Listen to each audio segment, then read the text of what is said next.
To all those people that are watching, this video and ones in the future on this channel are not made for kids. They're for adults and older fans only. Enjoy the motherfucking video. One day, George the Steamroller was waiting for Percy to take him to a new workplace. George was being rude to Rheneas and Skarloey. "You're just worn-out wheels on worn-out rails." "You need rocks for your roads," replied Skarloey, "and we're helping you." "I need to flatten little engines in the scrapyards," retorted George.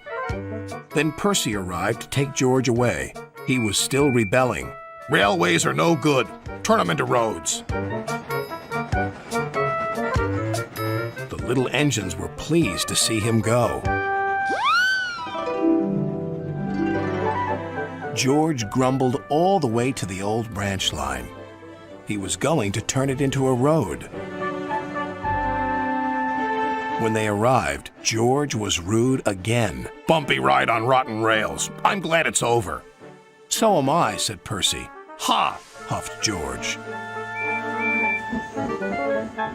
Percy was still fuming when he met Thomas. "What's up, Percy?"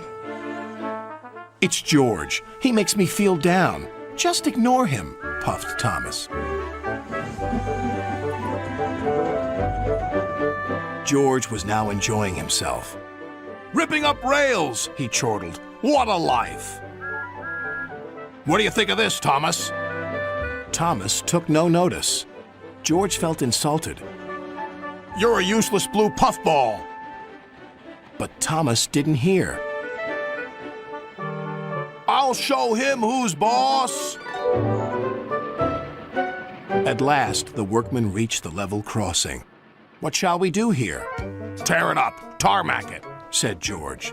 So they did, but not properly, and George knew it. Later, Thomas was traveling home on the same line. He was pulling freight cars filled with vegetables. The signalman had forgotten to warn his driver about the crossing. "That's nice. We don't need to stop," said Thomas happily. "Yes, we do," called his driver. But it was too late.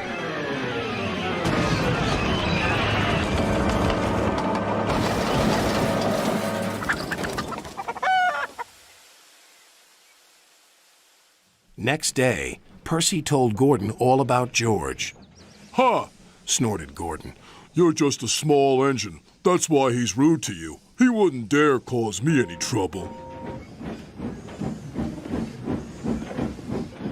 George had been taken to some yards to work. Duck arrived with a train of empty freight cars. George was blocking his way, and a car was stuck on the main line. "Let me through," demanded Duck. "You'll just have to wait," replied George. "There's no time to wait. I must clear my freight cars from the main line to let Gordon through." "Then he'll have to wait too," said George. Duck's driver went to complain to the station master, but the signalman had set the signal to allow Gordon to speed through. His passengers were singing his praises, and he was making express time. "I'm the greatest! Just watch me fly by!" He whistled long and loud as he approached the station. Suddenly, he saw a freight car on the line ahead. "Get out of my way!" But the freight car wouldn't move until Gordon forced it.